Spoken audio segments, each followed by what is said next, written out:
Yeah, you're watching another tournament that Zerg won't win. It's the TeamLiquid.net StarCraft 2 Open. With your hosts, DJ Wheat and Chill. What is up, guys? Welcome back. I am DJ Wheat. Of course, Chill joining us as well. And we are going to be jumping right into the... Oops, I didn't mean to do that. But we're going to be jumping right into the semifinal game 2. Chill, you with us? Are you back? Yes, I am. All right. We just need to get rid of this, and then we will be ready to go. It looks like we're going to be on Xel'Naga Cavern for the first matchup here. We have Og is that correct? Am I saying that? Taking on LaLush, and we're going to get started here. Are you ready for the countdown, brother? Let's do this. All right, let's do it in 5, 4, 3, 2, 1, go. Yeah, so this is the other half of the bracket, the semifinals of the Team Liquid US Edition Open with the 512-man tournament. We're in the semifinals. We've got Select waiting in the finals. Again, Protoss versus Zerg, but it's for reals this time as they're playing the real races. In the bottom left, as the pink Protoss, we have... Og! And Xel'Naga Caverns, as you said, so sitting in the top right as the blue Zerg. LaLush! All right, so it's going to be interesting to see, this is their main races now. We've seen this matchup with the off race. Right. I think it's going to be super interesting to see if this mirrors what we saw in the first match, or if they take it in a completely different direction. We can see already Og putting his first pylon down in a similar position to where Select put it. Now scooting that Zerg right into, scooting that probe right into the Zerg main base. He's up at 14 supply, running a drone. Let's see where he takes us. Yep, early. I am curious to see. I see. We've seen the evolution of Zerg play. They've been fighting this uphill battle, and so it's it's sort of like gotten people to change the way that they're playing the race and to really embrace the mechanics and no longer going, well, I'm going to play him like Brood War, and maybe that's not the case. Now, some good probe harass going on here. You don't always got to kill probes. You can also delay things like what is happening right now. It's getting him to sit on a lot of minerals, and actually, it's funny that he's chasing this guy around and spending this time. He is probably going to get this probe, but he doesn't even have enough for the hatchery right now. So it's almost a I'm bluffing your stoppage right there, and he'll just continue to pump out the units. That drone, nope, almost. He's still alive. His shields are back, and he's going to live to see another day. So good inference here out of Og. He knows there's no expansion coming up, so rather than making 2 gateways or even gateway nexus and transitioning into something like that, he needs cannons to be able to live the roach attack that's coming. As we saw, once LaLush could not get that hatchery down, he quickly made his 14 extractor and 13 spawning pool. Getting speed, actually, there's 2 ways you can take this, either the roach direction or the speedling direction. So it looks like he's going speedlings.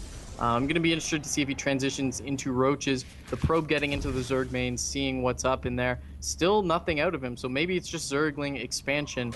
But I still don't mind taking it slow, getting the cannon up as Protoss, and then transitioning into whatever you want here. But strangely enough, putting down a cybernetics core to form a bit of a choke here, and not going to be going for the fast expansion as he's mining gas. So where's Protoss going to take this from here? I don't know, but I'm kind of fond of this setup right here. I mean, you can bring a lot of Zerglings in, and they are not going to be able to do a lot. That cannon warps in just at the perfect time, and this Zealot comes out to say, bro, this is my house. Don't mess around here. And he's just waiting for the cash to drop the Nexus, and so he will expand here. I don't know if he's waiting.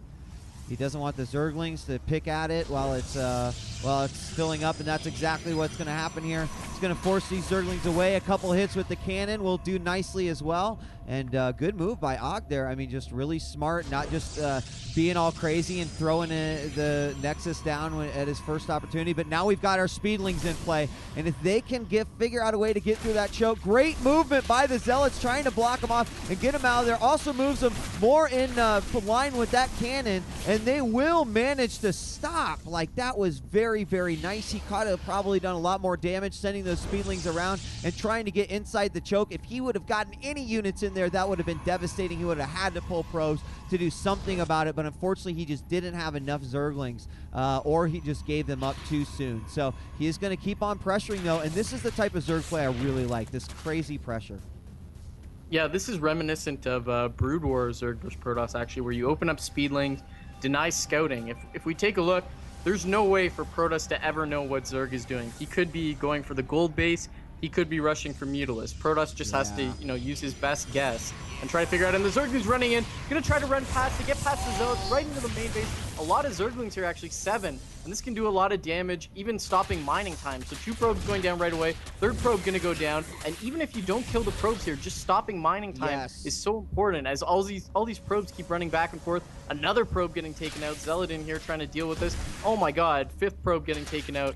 Zerglings just running around, causing so much havoc. The natural is up, but Protoss just doesn't have the time to deal with this as he's running around with these Zerglings, and Zerg is just going to get farther and farther ahead, more and more comfortable as these Zerglings just keep running around, taking out probes. He's actually gone up to lair, and he's just churning out a bunch of drones to restabilize his economy after investing heavily in this rush. Why not? And you know what? Every Zerg knows that great feeling of taking out a worker, but there's an even greater feeling, and that's taking out a guy on gas. Because right now you see that gas is completely shut down, and I always go for gas because there's always the off chance that, hey, they might not put that probe back there. That's another extra step that they have to do to try to put themselves back together. Now, one thing you'll notice is we did see Obi go down, and as a result, he was supply capped there momentarily. He's going to continue to work these, though, and this is great for him. It's a great way to boost your economy and get things going. Teching up to lair right here. We don't have anything coming out of that lair tech quite yet, but we'll be seeing in just a moment. Looks like the Zergling's finally taken care of, but that was exactly what he needed to do. Slip in there, get major damage done, and it did throw the Protoss off just a bit. Right, and if we look at the income tab, actually Zerg has more harvesters than Protoss. It's now been equalized at 34, but even he invested in that early tech, getting the speed out of it and causing a lot of psychological damage, just getting in there, dealing damage with the speedling. So Zerg, even though they've restabilized at this position, I still got to feel like Zerg is ahead, and he got the benefit of that early pressure. We can see he's transitioning into Hydralisk now. Open up the production tab and see he's got 9 Hydralisks coming out, and he's getting +1 on the evolution chamber.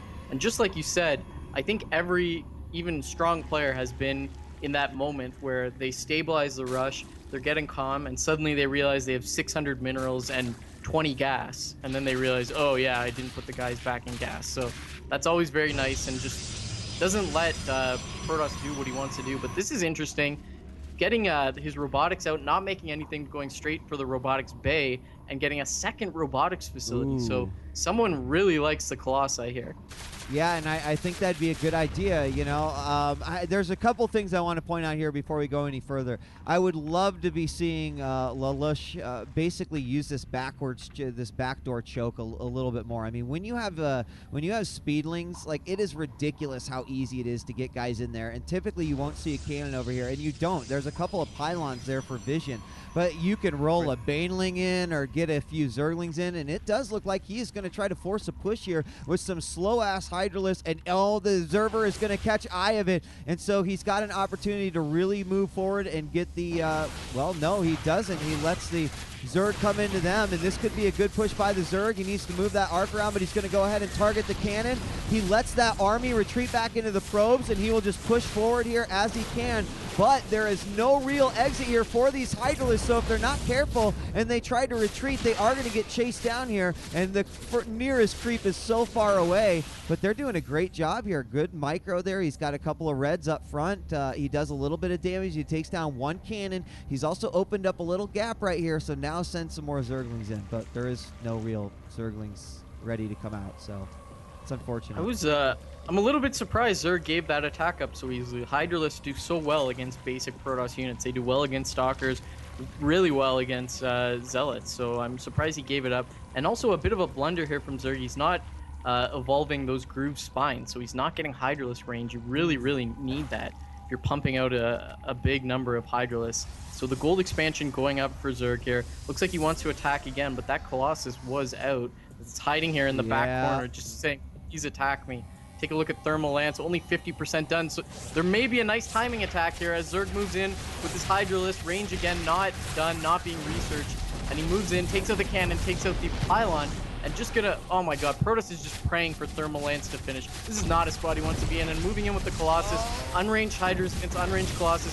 Colossus still doing a lot of damage, but now getting targeted, dancing back there, and Protoss is easily going to defend this. A lot of Lings actually coming in to try to reinforce, but the Colossus splash is going to cut those up so easily.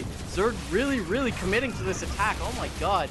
Second Colossus out now, and if I'm Zerg, I am really going to be running away, because as soon as that Thermal Lance gets done, I do not want to be within 2 screens of that Colossus, as that just gets dirty for Hydralisk. Yeah, I mean, the big flaw of that battle there by the Zerg is that he just didn't have a few more Zerglings to help support in that one. If you notice that those Colossi were just going at whatever's at their feet, and having those Zerglings there and avoiding some of that damage on your Hydralisk, it just is going to make your overall DPS so much better. And he's now got the gold though, so he's definitely got the economy here. As far as tech goes, we see a Spire going down, more Roaches. We got attack +2, and then speed on the Roaches as well. So, I mean, he's definitely got